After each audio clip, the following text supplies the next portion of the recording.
Gala Music, how is everybody doing? If I look terrible right now, it is because I got a new webcam that was working perfectly. And then when I logged into this stream, it stopped working perfectly. So I had to set up my backup webcam and then reset up my lights. And so I feel super overexposed, which is unprofessional because I'm joined with 80 Empire, and I wanted better for them. And so, guys, super sorry, but welcome to Gala. Taco, you look amazing. Taco, you look great, man. Handsome. 10 out of 10. Adrian and I, we're in the same room too. As you can see, we're it's a makeshift. I'm on a different thing. So we look like we're doing this feed through a friggin' cabin up in the Canadian abyss somewhere in the Arctic. No, we're in the multiverse. I'm actually in a different verse. I'm in a different multiverse right now. We can all be here. I'll take the multiverse. So yeah, welcome, guys. You're brothers, Adrian and Lucas. Yes. You are 80 Empire, and I learned Yes, 80 AD, analog, digital. That's true so far. Yeah. Yeah. One of you is analog, and one of you is a cyborg. Yes. So I can point to the analog right there, and then I'm Mr. Digital. Yes, I'm the analog gen. I love everything antique, vintage. You know, Luke is the digital guy, man. But that's the cool thing. You amalgamate us together like Voltron, and we form 80 Empire. Oh, I like that Voltron reference. I think we're right around similar ages, so I think we have a lot of the same pop culture references. Yeah. Absolutely. A lot of vintage, actually, a vintage Voltron toy outside of this room. He literally does. We'll see how. Maybe we'll get there at some point tonight. I love that. So I'm going to start with a discovery I made when we were first chatting, because I was asking what coast you're on. You're on the you're in Eastern time zone because you're Canadian. Is that true? We're Canadian, eh? Born and bred maple syrup. Yes. Maple syrup running through our veins. Awesome. Yeah, no, you know what? I think, growing up Canadian, we have the advantages. We're so close to the United States. Robin Williams, God bless him, he was alive. It's funny. He said Canada is like a boring party. It's like the loft above a really good party. That's what he said Canada is. But being that we're a loft above a really good party, we've been able to just absorb so much musically, culturally to the United States because it's just similar culture, similar language. So, that's why so many Canadians end up going south of the border from music to comedians to actors, etc. Yeah, man. Yeah, you never got the urge to follow them. You stayed in the north.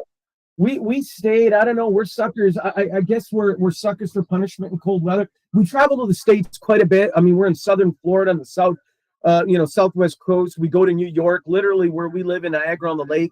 We grew up in Toronto, but we literally now, if we were to go outside, you walk 10 minutes, we're at Lake Ontario and it's the Niagara River. We could wave to the American Coast Guard. Niagara, New York City is 6.5 hours away by car, so it's not far. Yeah, Yeah, absolutely. I'm in Western Massachusetts, and so I'm pretty close. Not that Toronto needs a shout out, but shout out Toronto. I'm wearing my Left Field Brewing hat. I was just gonna say. The Toronto beer scene is second to none. Bellwood, my absolute favorite brewery. You got to come visit us here. On top of Niagara on the lake being wine country, a ton of distilleries out here. So let us know next time you're in the area. Oast Brewery, Silver Exchange, Exchange Brewery, Silversmith. There's tons of breweries. We'll have to take you around. Yeah, tons of them. And there's the whole winery scene that I don't think anybody knows about. Yeah, no. They call this Napa Valley North. That's really one of the reasons why we moved here, because, we just wanted to get out of the city. And I think when you live in a big city, there's so much competition. How can you compete with the mega with the Megatron? You know what I mean? How can you compete with that? But when you go to a place which is only an hour and change out of the city, but kind of carve out our own little niche. So we kind of want to make this into, Niagara on the Lake, not just known for the wine country. There's a festival here called Shaw Festival after Bernard Shaw, lots of plays. We kind of want to make this like the Muscle Shoals, of the North, Stax Records of the North, and that's kind of our long-term goal with what we do, 80 Empire, and then our indie label, Gladiator. Awesome. I love that. I guess we should probably talk about music at some point. So I'm always fascinated by anytime musician relatives can work together for a long period of time. You guys are brothers. It's worked out. It's interesting to me because I can't fathom that. I have two brothers. The idea of like starting in your teen years doing, like, we hated each other. Like there wasn't a possibility of us becoming like producing partners and making music. When did you start making music together? And has it always been like, yeah, we're brothers and we like each other? Oh, probably 2 hours before this, you would have thought we were the worst of enemies. Yeah, no kidding. He's like, there's lines on the camera. I can't see what I'm doing. I look man. like a friggin' tiger, man. Listen, I was told I look like a zebra. I was told that my audio is not good. I'm gonna bounce into another room. That way you guys can hear me better. Yeah. No, you know what? We're 2 years apart, and we just grew up. Growing up in an Italian family. There's only two of us, but you grow up with so many extended cousins and things like that. And shout out to our mom and dad, who we affectionately refer to as Gangsta P and Jabu. But they got us into the scene. They got us into music. I mean, they're both Italian immigrants, but they loved soul music. They loved Stax Records. They loved the Philly sound. They loved the funk, James Brown. And we were exposed to all of that. And then my brother and I just got into it, being brothers. And we had a cousin, Justin, who we're still as thick as thieves with, who was our drummer. And the good thing, it's a blessing and a curse. I think the blessing is we could tell each other to go to hell, and it's not personal. When you tell another person who maybe you've been hanging out with for 5 years, you never know how someone's going to react to you overreacting. But being that we've been with each other since jump, we've seen each other at our most vulnerable, at our weakest, at our most disgusting time. So to tell we know how each other is going to handle each other in a situation, but sometimes with people you have a band relationship with, like, hey, everything's cool in the rehearsal hall until shit really goes down. So that's the blessing about being able to be brothers, tell each other to go to hell. We're like Bert and Ernie. It's just with more curse words. Oh, you're muted. You're muted, Luke.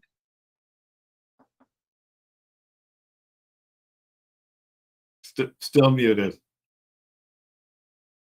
The joys of technology. Joys of technology. And he's literally just in the other room. We'll figure it out. Oh, actually, this is great, Lucas. I've been wanting to mute you my whole life, and now it's coming true. Live and in living color. Oh, there we go. Oh, perfect. Nice job. You got look, and I got the Pac-Man behind me. I'm in a good spot here. No, I was just saying how we trust each other implicitly. So that's very rare nowadays. We live in a world where everything is love your brother and family for life, da da da. But we live by that, right? It was embedded in our DNA from kids, and like Adrian probably said it, like we'd like to tell everybody off who needs it sometimes, and at least we could kind of vent with each other. You know what I mean? And then it kind of cool our jets, and then we move on. I'm sorry, Tom. I got to interject and tell the story.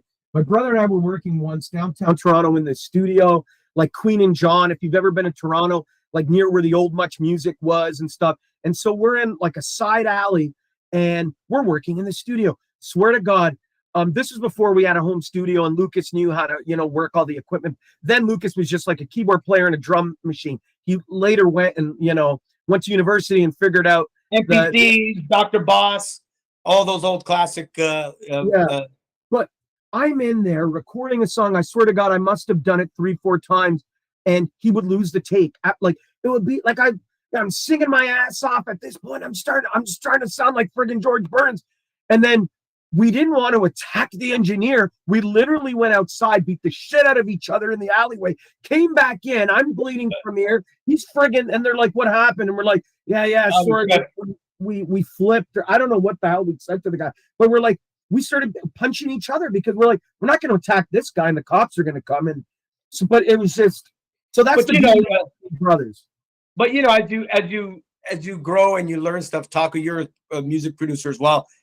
Sometimes the technology, and it's vastly gotten incredible. But I remember the days of you download your new software, the new version, blue screen of death, everything craps out on you.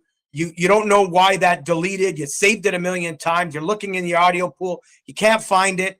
It's frustrating, man. We've all been there, and especially as you get older and you get wiser with your technology, you get comfortable and confident. But man, oh man. So as now I can understand. I understand where this engineer was coming from, but Adrian and I we're young guys. We're like, he's sitting there singing his heart out. I did all the production side, MIDI. I was done for the day. I was like, I'm good. This poor guy was singing for hours, the same stuff, but you live and you learn, right? Absolutely. I R.I.P. George Burns. You don't hear him shouted out. Yeah. too often. Yeah. That's amazing.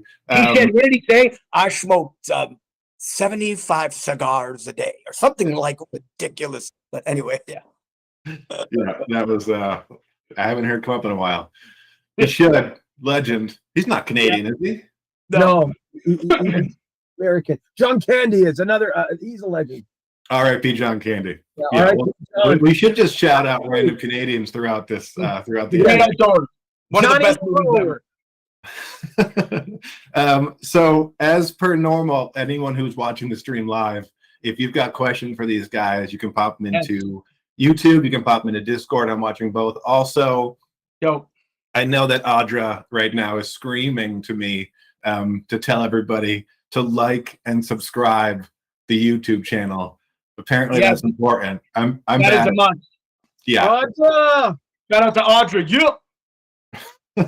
Audra's your new biggest fans. She I love the best. We're gonna make a group with Audra. She's our long lost, better looking younger sister. She's incredible. She's totally into the same music. She's into comic book, all the shit that we're into. Yeah. She's amazing. Fun fact though, Audra's not your younger sister. Audra's like 73 years old. Oh my gosh. You'd never believe it. Audra, whatever it is you're eating and drinking, can you share the fountain of youth? You know what it was? No, she told me she was. George could have used Audra's serum. She was encased in carbonite for many years, so technically she's 73. But that carbonite, it's been at least 42 years of carbonite. I understand. I get it. So it works out. It works out. Yeah. Musically, I think you guys are really interesting, and you had a little light on that earlier with some of like your family's musical references. We don't even really do genres anymore. I guess I'd call it hip hop soul. Is that a thing? Because your records, like you're rapping over some of this stuff, but like a lot of these are soul records. Yeah, right. No, absolutely. You nailed it right on the nose. I think we really like our sound. We've amalgamated all the stuff we listened to growing up via our parents, and then our generation. That was the birthplace of hip hop. I mean, we're not 50, but we're in our 40s, so we're close to happy 50th anniversary of hip hop.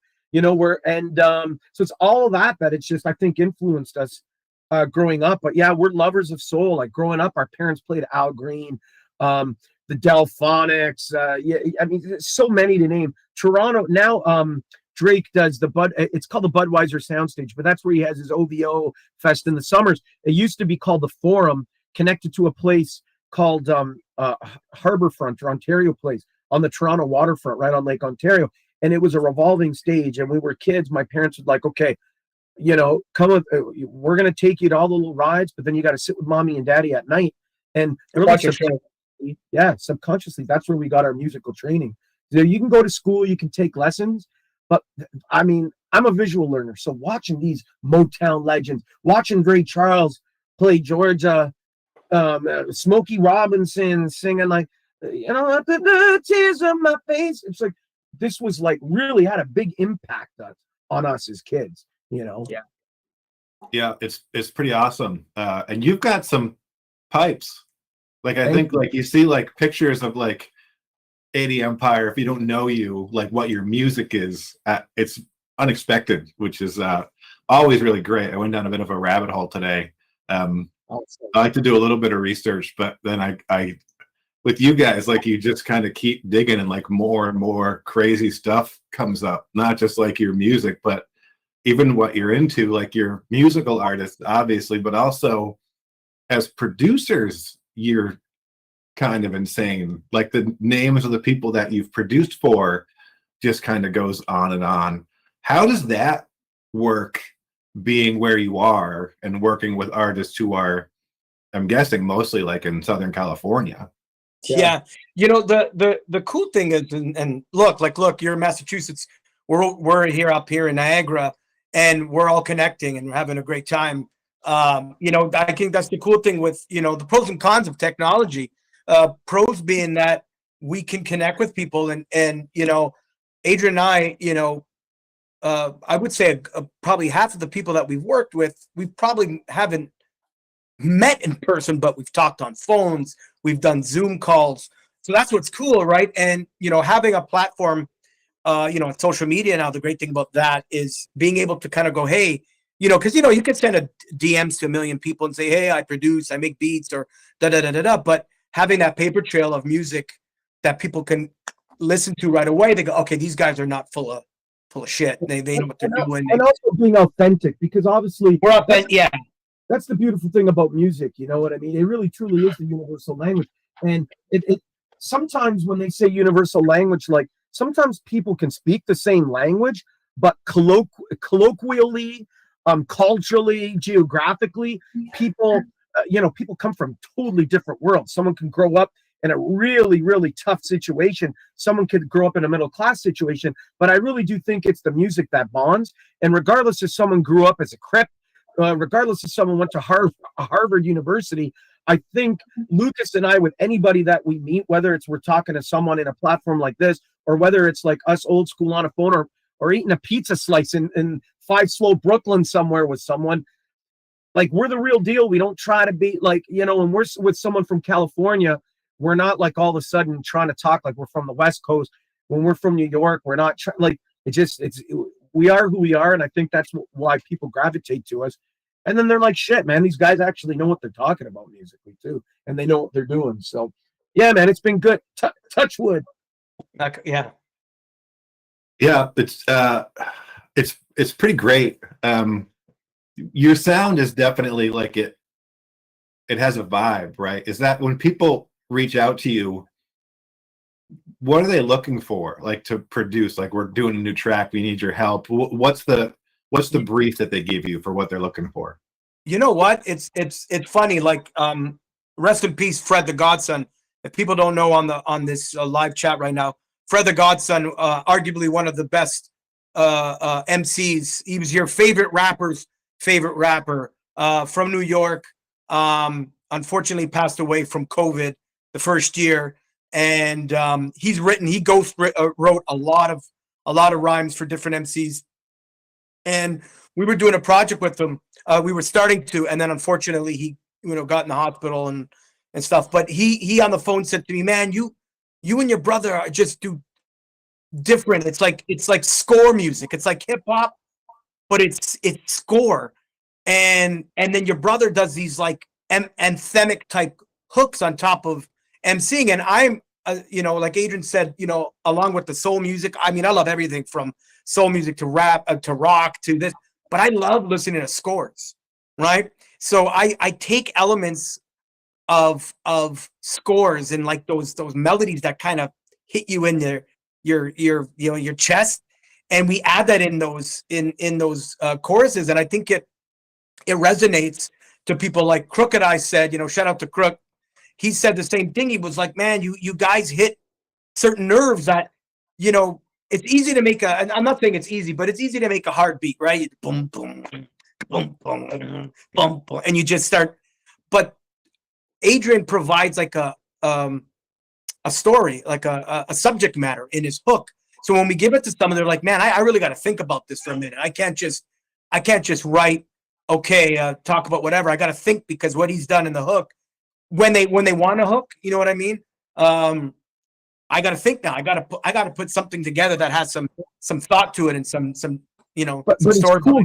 Recently, there's 2 films there's one film we just did 7 songs, another film 3 tunes, might do a fourth, and then a TV show 2 tunes. And what I love about that, especially if it's, takes place in the 1980s, for like one of the films, they wanted that freestyle music, like boom, ish, boom, ish, be my diamond girl. Nah. So like obviously growing up Italian, I know in like the States that culture is called like Guido culture. Here in Canada, specifically Toronto, they call it Gino. So we grew up in a predominantly Italian neighborhood. All the Italian like guys older than us were driving Camaros and IROC, and they were listening to all that boom, ish, boom. So when the director and the music director of the movie said, guys, we want a tune like that, it was very easy for us to just, again, oh, wait a minute, man. All those dudes when they were listening to Little Susie or Debbie Deb growing up, and then just do something in that, and then make a tune like, love, like that kind of lovey-dovey, like Jersey Shore kind of thing. So, but then we can go totally left field and someone could say something like, we want something to sound like very medieval. And so we'll just do like a very choir with like the very kind of Sting-esque, chords and things like that, harmonies. So we love it good. We love an assignment. We love when someone's like, yo, we want you to go a little this way. Lucas and I always love a good challenge. And when like people come to you for production and stuff like that, you're both always working on the stuff together? 9 times out of 10. I mean, sometimes like for one of the drops that we're doing with Gala, I was just beatboxing at home, and Lucas is the beatboxer. Lucas is the programmer and the keyboard player and the drum sequencer. But I was just at him going like, and then I started making raps. Came to Lucas. I literally went to the washroom for 10 seconds. I came back. He took my voice note. He took my voice note on my phone, and then all of a sudden it was like this huge thing. And I'm like, Lucas, that's why you're the man, But then sometimes I'll come. Lucas already has something totally. I called up my friend Hans Zimmer, and he whipped up a little, string quartet. No, I'm joking. Disclaimer: I don't know Hans Zimmer. Everybody, just I don't know him. Would love to. Sometimes we're just here together, making it like at the exact same time. Well, what's cool? Again, going back to Matt, what you were saying, like about like brothers, like I kind of know what my brother's going to really gravitate towards. So sometimes, I love a beat. And he goes, oh, that's cool. And I go, okay, that's garbage. I know he doesn't like it. Not, and then sometimes I hit something. And for instance, what we're dropping on tonight, on Thursday, Adrian was in Florida at Christmas. And I had made a bunch of beats while he was away because I was here with the family. And the second beat I played, he's like, I want to do something different with Gal. I want to try, let's mess around. Let's try something like, let's take you somewhere. And I played on tonight. And he was like, and he just started this. The chorus for that.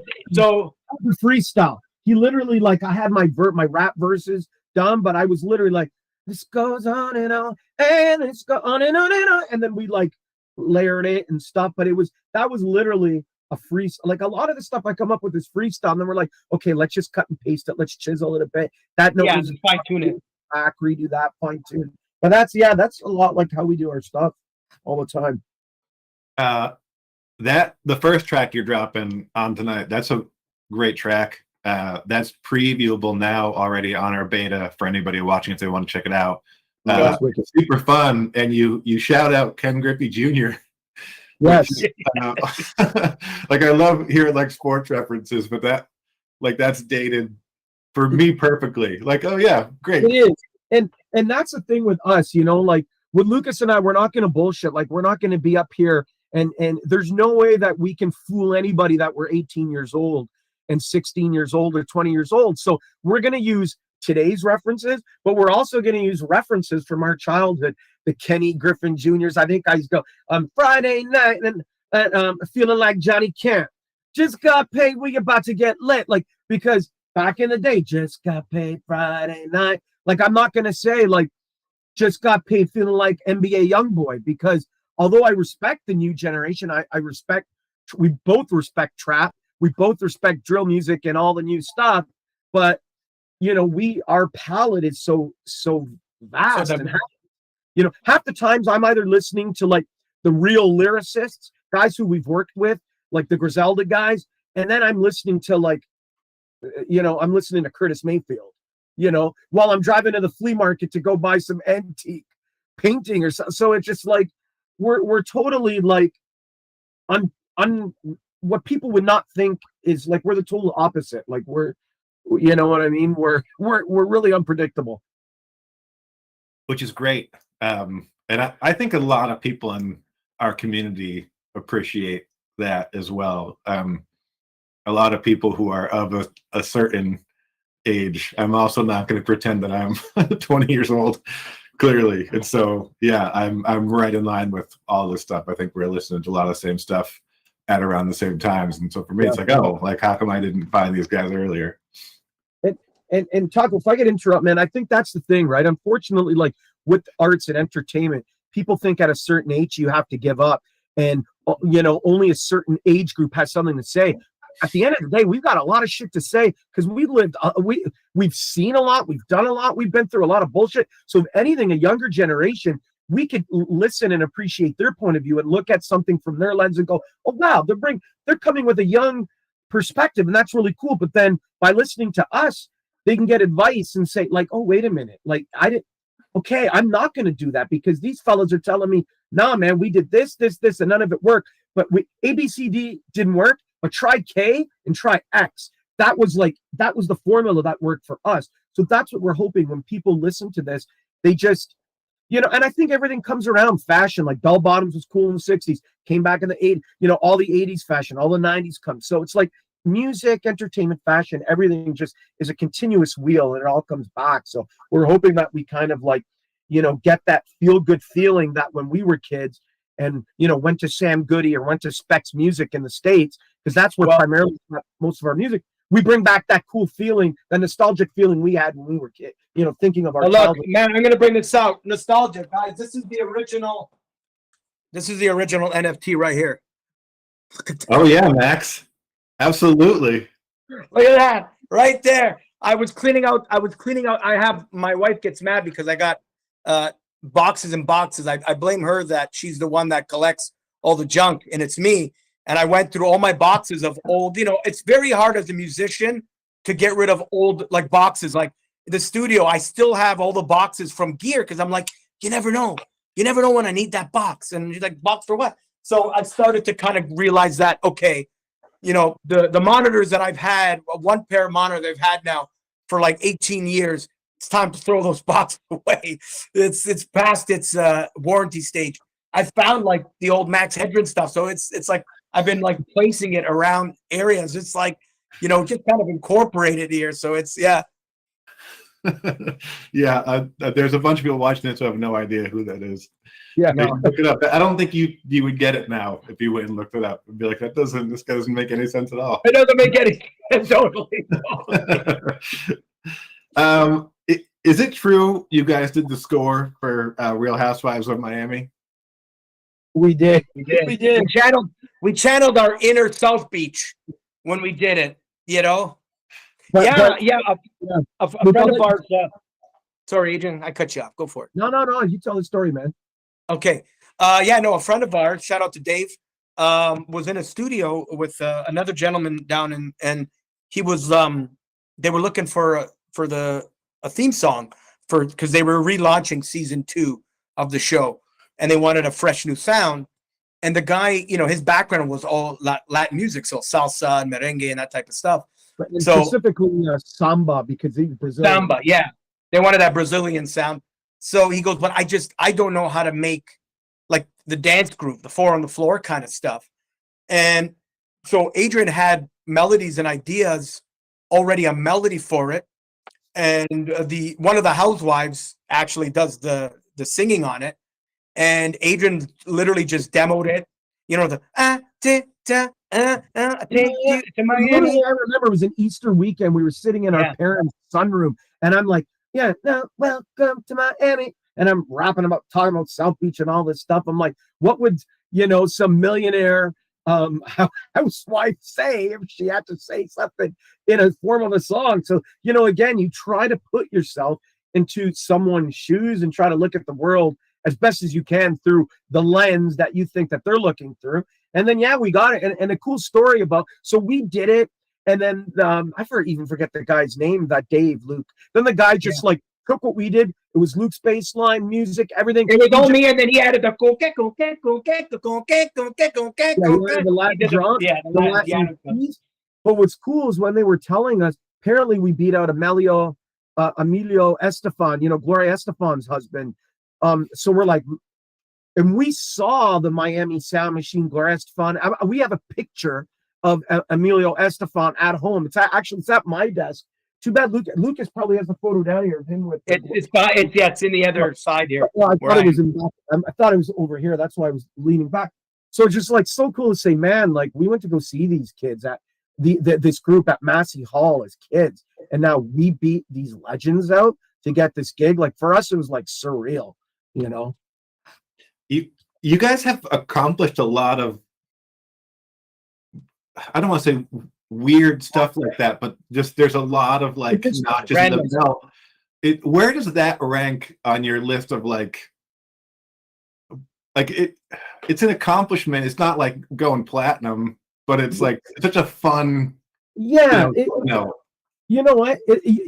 Your adjective, your description was totally right. Like it is weird, and I think that's the cool thing about Lucas and I. Like we're not too cool for school to say, hey man, we'll try that. As long as something doesn't, as long as something doesn't insult like our integrity, or we're not insulting someone else. Like if someone was asking us to do something that was totally going to be disrespect a community, then Lucas and I would say, nah, man, we don't want to. No matter how much money, I'm out. Yeah. Just because, at the end of the day, it's going to sound cheesy, but we do care about people, and we also are fathers. And so we don't want our kids to say, what the hell is dad doing? Like, we don't want them to look back years from now and go like, what a bunch of jerks. Like, you know what I mean? So yeah, but we'll do almost anything. We'll do a lot of weird stuff as long as it doesn't sacrifice our integrity. You know what it is? Because I think the fun thing, and for anybody who's listening, that's a, producer and whether it's whatever genre it is, it's fun is because it, as a musician, right, it takes you out of your maybe elements that it's good to feel uncomfortable when it comes to doing other things, right? It's cool. Yeah, get out of your comfort zone. So it's fun to like like I'm sitting there doing some, if people follow us on Instagram, the last thing we posted, was Adrian writing this rap, kind of hard thing. And then in the same breath, we're doing this short film with a friend of ours, shout out Fatty. And we have to do this, like, it's a thriller type thing. So it's fun to kind of switch, you know what I mean? It's like movies, like you love this, you're not always watching gangster flicks or romantic comedies. It's nice. I love horror films, man. Horror films is one of my favorite things to watch. So it's cool to switch it up. And like you said, random. I like the word random. What was also kind of interesting is that Adriana Demura, who actually sings the song, we wrote the words and she had one or two words. She ended up coming after to Niagara, like this studio where I'm sitting here. She flew from Miami. And again, like I don't watch a lot of that type of reality TV. I'm watching all the antique shows on TV. I'm watching Antique Roadshow and things like that. I like to see how much did this obscure, I don't know, liquor decanter cost, and a guy found it at Salvation Army or like the Goodwill. But anyway, she came here, and again, people might have stereotypes with these shows, like she's self-made, made it. She's totally into art. She studied art. She studied in Italy. So like we're having conversations with her in Italian. She spoke better Italian than us. She's not even Italian. So it's just like, man, like if we had a preconceived notion about the women who are on that show or the people on that show, it totally just broke down everything that we thought, because like she was one of the coolest people, that came. Like we were talking about things that you never think you would talk about with a reality star and that kind of a platform, where it's drama and people fighting over whatever they're fighting. Scripted reality. Yeah. Scripted reality. We also have Gala Film on top of Gala Music. I'm just going to throw it out there. I'd watch a show with you guys, like going to flea markets. Hey, listen, We're down. Taco, 1,000%. listen, you're from Massachusetts, so you have to know about Brimfield. The first episode has to be with you in Brimfield, Massachusetts, for the big Brimfield show, man. We're totally down. And we people at home don't know what we're talking about. I grew up in a town, 2 towns over from there, basically 20 minutes from Brimfield. Okay, so Brimfield is anybody watching, Brimfield is the mecca of all friggin' antique show. You're talking about like walking 50 football fields worth of antiques and vintage for 4 days. They do it 3 times out of the year. Jesus Christ. Like for me, And you know what? That's Valhalla for me, man. Like that. I got the vehicle. I have the vehicle that we could ride in. It's coming up here. Look at that. It just happens to you didn't even, I was like a ninja. You didn't even see me get out of the screen. You know, see that? You guys didn't even see it. It was so fast. That's camera trick. I learned that from George. I learned that from an old friend of mine. You guys might know him, George Lucas. Yeah. He taught me that. Taco, listen, sign us up. Gala Films. Audra, sign us up on the dotted line. We ready for our antique vintage / let's find treasure show. Yeah, because you know what's funny, Taco, like sometimes I've gone with Adrian on a bunch of these adventures, but sometimes I'm like the stereotypical like the guy in the mall, like hot, like sign, like sitting there going, are we done? We done shopping already? We're never done. No, but you know what? This is the stuff that I like to collect, right? Like old toys and stuff. That's the stuff that I like to look at. So, and gear. But the problem is now, and talking, you would know, we live in a world of online now, Kijiji and stuff, right? Like if I knew 15 years ago, you know how much amazing gear. Our American friends, Craigslist. Yeah, we're right. Craigslist for America. Yeah. If I would have known what I know now, you know how many old like DX7, Rhodes, Moog, Voyagers, like old synths and stuff I would have picked up for like $50 in a grandmother's basement. She hears that sine wave when it first turns out, like, it must be broken. We're like, no, that's the sound of beauty, of just birth. It's the sound of birth before you create a sound. We did get a question for you guys. Are you ready? Yeah. Yep. Official Jomi asked, do you guys love performing better or recording better, and why? First off, shout out to Jomi, very talented artist. Yeah, he's very talented. Check him out. Adrian, I don't know. You know what? I'll speak on behalf because Adrian's, you know, as we all know, Adrian's the singer and the rapper of the group. You know, I do a couple of background vocals here and there when he pushes me to do it. I'm in the background, so performing is easy. That the young people will enjoy. Yeah, a couple. You know, it's fun for me to be on stage because unless there's a keyboard, if there's no keyboard, then I'm like that classic hip hop hype guy. You know, I just put my hand up, say a few words. He's the one that has the responsibility of memorizing all this shit. I'm great. You know what I mean? I love recording because I love the birth of creating. And that's where it's like it's both of us. But Adrian knows I'm like a surgeon with the editing and put my headphones on, and he you know. So, it's a toss up. I don't know. I love the recording aspect, but being on stage and seeing people's faces react and get into it, it's a really cool feeling. Absolutely. And you guys have done some like real touring. Like I saw you open for Snoop. Like you've done some like big time shows. I'll bet you're awesome live. Yeah, you know what? We really just adapt to the crowd, you know, and that's the thing. I mean, we've seen it all and kind of done it all, and so that's the thing.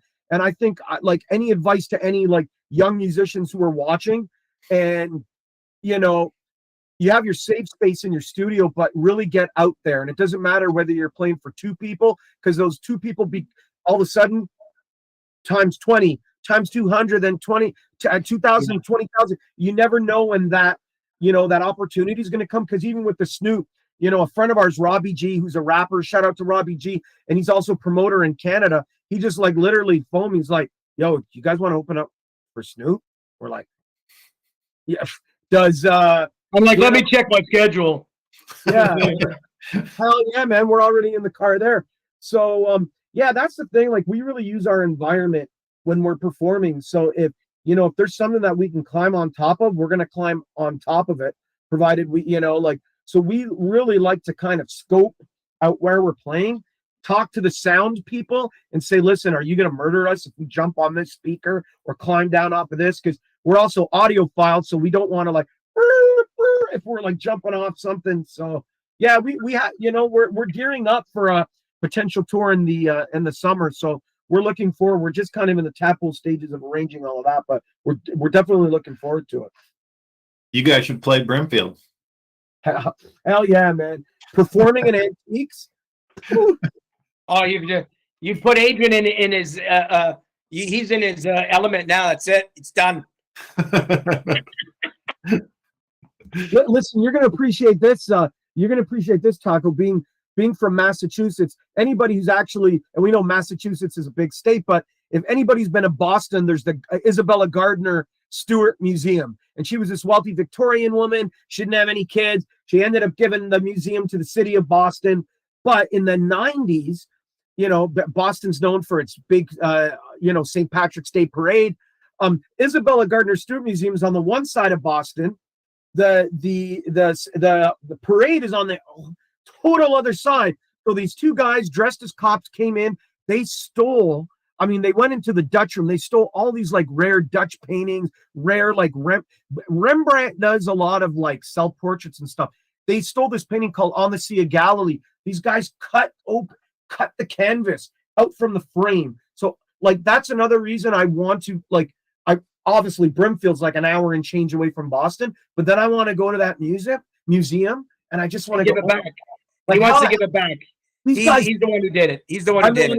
He wants to give it back. Like, he feels bad. These guys did this and got away with it. And it's like, we're talking about 30 years later. Everybody's got theories, and a lot of guys who were linked to it have died since. It's like, it's crazy. Like, I'm into that stuff. I can watch that stuff for hours. You know? Yeah, the frames they kept up. They still have the empty frames up. Yeah.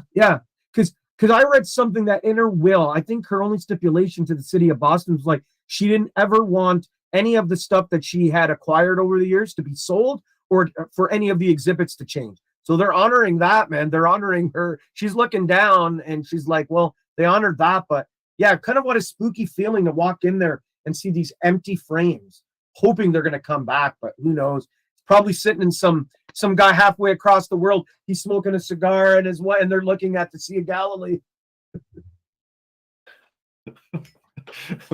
I wasn't expecting it to take this turn during the AMA. Yeah, I like that. This is me again. Taco, this is me again in the mall, just shutting down. No, we're taking down, folks. It's like, you know, at the Apollo when you play in Harlem at the Apollo, they got to off the stage. I'm happy to talk about antiques and stolen art all day. This is great by me. Anything you want to ask us, man? This is perfect. I'm on board for going to Brimfield with you guys. We'll go to the art museum, whatever you want. Hell yeah, 1,000% down. We'll have it here. It's been 45 minutes. I feel like this is pretty good, right? I think we need a part 2 on this, man. Part 2 and 3. It's a lot. Honestly, like as community manager for Gala, which is like it sounds like a make-believe job, right? Like one of my favorite things is getting to do stuff like this. Like you learn so much about not just the artists themselves, but about, you know, music and so much stuff, and to introduce artists to the community. Like for me, this is like, I can't believe it's my job, you know? And you guys are obviously, like, you've had such a, I think, interesting career that isn't done yet, obviously. Like, you're still putting out great music. You're doing a bunch of great producing. So, like, this is great. Thanks, man. Thank you. No, we're you know, we're excited, man. And you know, we feel like there's more great things to come. We're in our prime. You know, people think at a certain age, we're in our prime, man. If the Rolling Stones could call it quits, right, like recently, and they're all in their late 70s, if not 80s. I think some of them are in their early 80s. Mm-hmm. So imagine the Rolling Stones saying in their 40s, we're calling it. Are you nuts? right? Yeah. People, that's why for everybody's That's watching, like, fun, man. if you got ears that work, and hands, and your heart, your head, man, you got shit to say, keep doing this, man. I tell people, man, doesn't matter what age, if you want to pick up an instrument and learn it. I was talking to some girl at the bus stop today, picking up my son. She's like, I think I want to learn saxophone. I go, do it. What's holding you back? It's a rental, $10 a month. Do it. Do it, come on, tell me, do it. So the sax is coming back, I feel like. Am I wrong about Yeah. that? It is. We have it in. Hey, in on the tonight, show. the intro has a sax solo, folks. We need more. We need more of that. Yeah. People were waiting for us to call this quits before they started dropping their questions in the chat. So I got a couple more. Will wants to know who was your favorite collab ever? For me, favorite collab. Oh, that's a tough one. There's been a lot. I think for me, while Lucas is pondering, Yeah. and the song is not out yet. We're hoping that it's supposed to come up this year. But probably my favorite is a collabo we have with Bone Crusher. He's been a longtime friend of ours. He had this big song, I Ain't Never Scared. We're still friends with Bone. He's supposed to come, maybe fly here next week with his wife and visit us here and work in the studio. But we did a song with him, Music Soul Child, and CeeLo Green. And CeeLo on this record went back to rapping because if people know CeeLo Green's history, he was in Goody Mob. You know, the Dungeon Family, there's Outkast, there's Goody Mob. And so it's so cool. Like, I'm rapping after friggin' CeeLo Green. And then Music Soul Child is like bringing all these 4, 5, 6 harmonies. And it's just like, and then we got a chance to do a show with them. And we did it. And this project was supposed to drop back then. And then for whatever reasons, it didn't. So now it's supposed to come back out. And I'm like, man, I hope the world can hear what we have sitting on our hard drive because it's pretty friggin' epic. Yeah. My favorite one. You know what? I'm gonna say there's a lot, but I think I'll go with DMC from Run DMC. Only because, you know, there would be no M&Ms, there would be, you know, a lot of MCs. You cannot say you're in hip hop without acknowledging, you know, Run DMC, and especially even at a time where MTV wasn't playing hip hop or lack of a better word, black music. So Run DMC really changed the game, even for style. Right, we still rock shell toes and leather jackets and fedoras and hats and Adidas, and you know. So meeting DMC, I met him in New York, and I'm like, holy shit, that's DMC. And I walked up to him. That was AES. I'm a gear guy, so NAMM, AES, all those gear shows. I'm at all of them. It's like a Comic-Con for musicians. And yeah, and I said, hey, DMC man, it's Lucas, 80 Empire man. You know, I messaged you about that track. Oh yeah, man, I got my verse. I want to rap it to you here. And he started going, roll the dough, did it the day. You know what? I'm sitting there going like, this is a legend, man. This is like a legend, and he's giving me respect, like I'm an equal, and so that for me is like a moment in hip hop history on top of whatever, you know, things we've done that solidifies why we keep doing what we're doing, and it's to get respect from the gods, the hip hop gods like that. One of my favorites right there. Yeah, that's great. Well, good collabs, guys.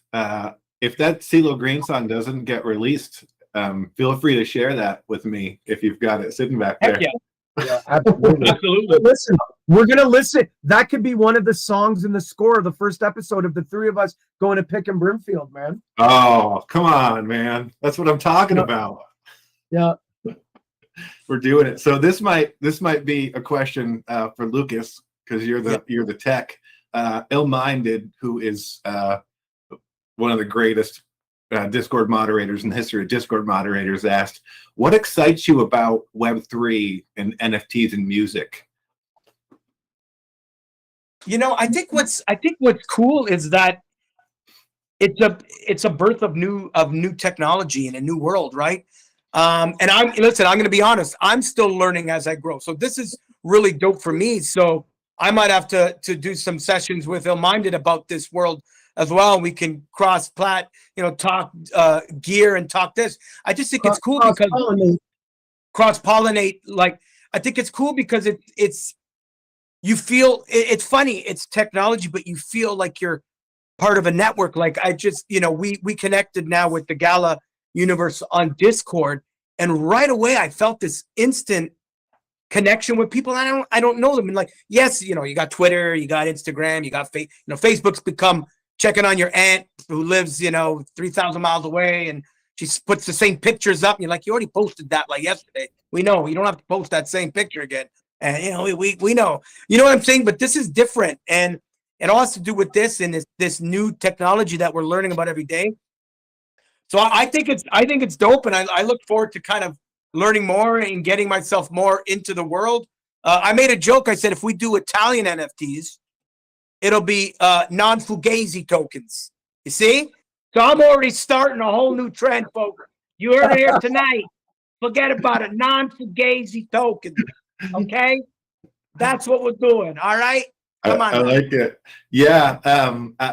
Just from a community perspective, I mean, I'm a little bit biased because these are my people, but when you're in our Discord, I think you'll find the people in there genuinely care about not just music, but about artists, and they appreciate it. And so like they'll watch an AMA like this, and they'll go learn about you guys, and learn the music and the history and all this stuff. And they really care about it, which is awesome.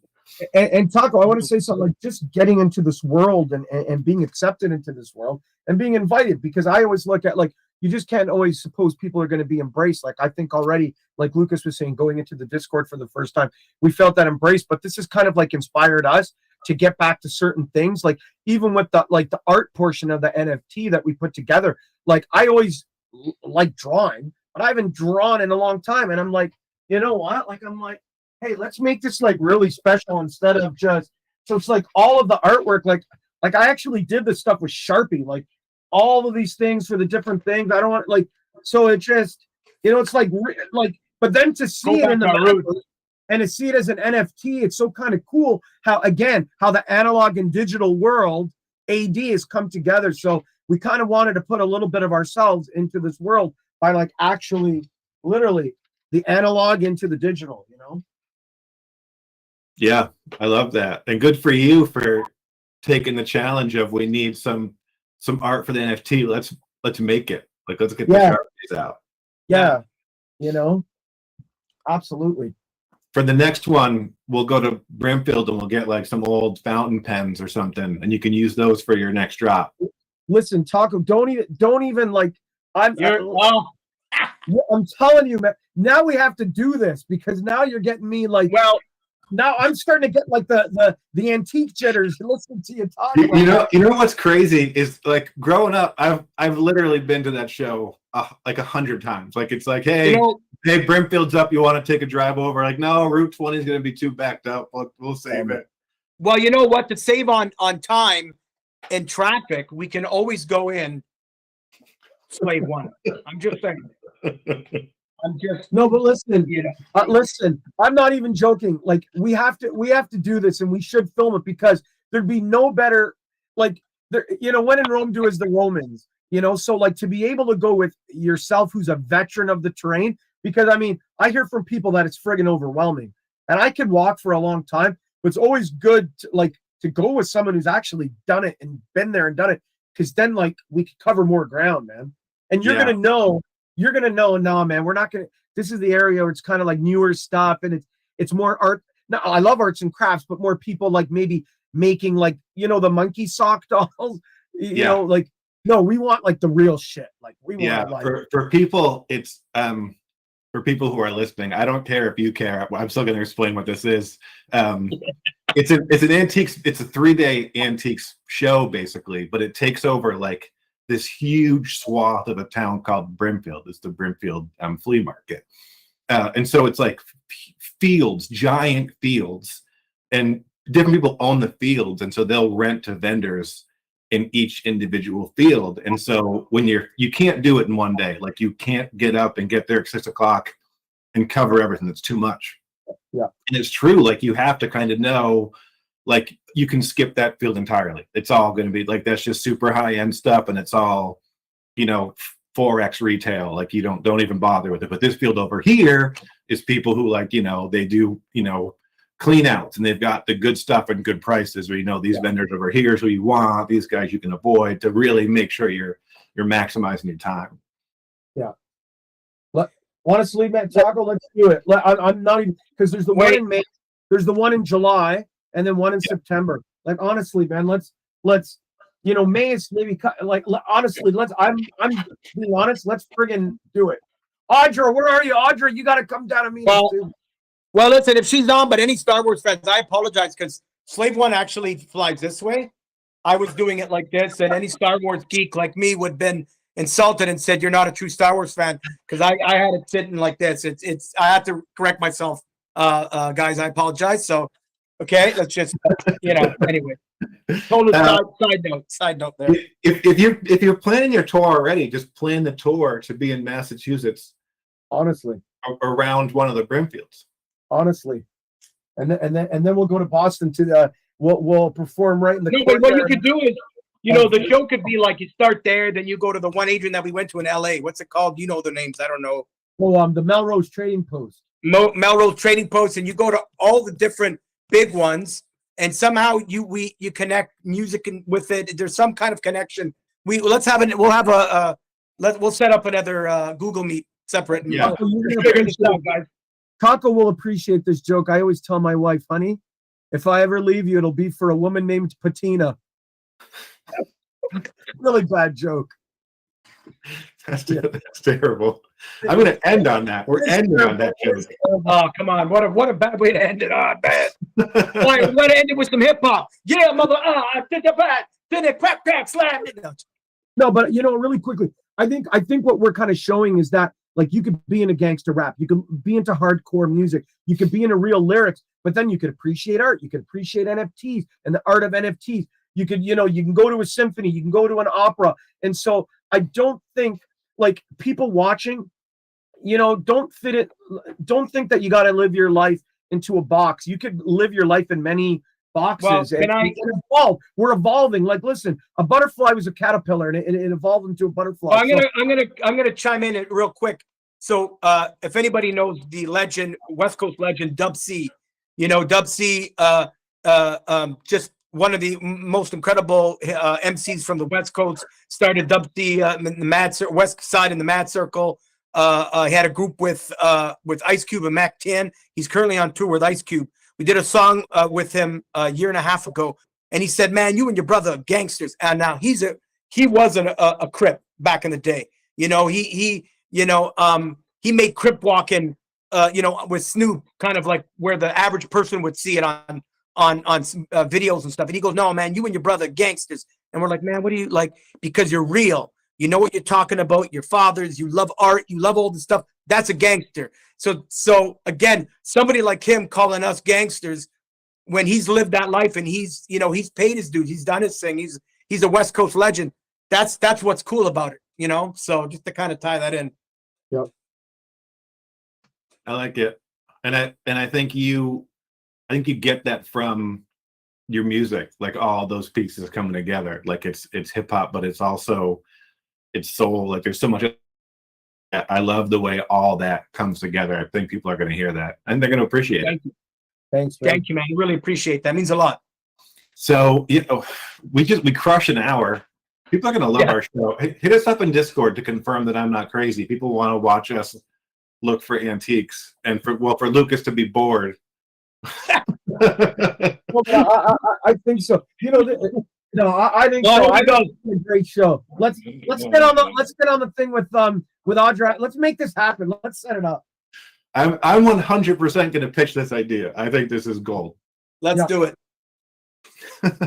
Awesome. Hey, welcome to Gala. Super excited to have you guys be part of what we're doing here. Your song is dropping on Thursday. Yes. If people can preview it now, I think that's going to go pretty quick. It's a really great track. Thank you, man. We really appreciate it. We're super excited, man. We're really excited. Shout out to Will Van Zyl. Yeah, yes, we're super excited.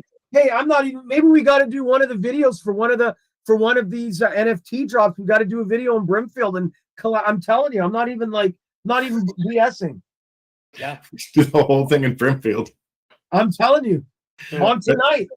It's like on tonight, and the whole like that, because that would be a crazy concept. People think on tonight it's got to be a party, but like everyone's version of a good time is different. Like someone could want to just be with like 5 bottles. It's going antique picking. No, Hey, man. Listen, I'm in Massachusetts. All the good stuff is happening like in LA around like music and the Web3 scene. So if we can do some stuff like in Western Massachusetts, let's do it.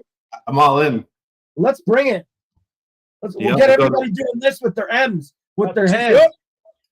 Yep. We'll go to Old Sturbridge Village. all the good stuff. All right. Everybody, thank you so much for watching. If you didn't already like and subscribe, I'm gonna keep saying that, like it's my job. And you guys are on Discord, so you'll be around. Hopefully you can pop in at least on Thursday for when the drop goes live. Most definitely. And go Canada, right? Yes. Oh, Canada. Thanks, guys. Thanks everybody for watching. See you in Discord. Thank you.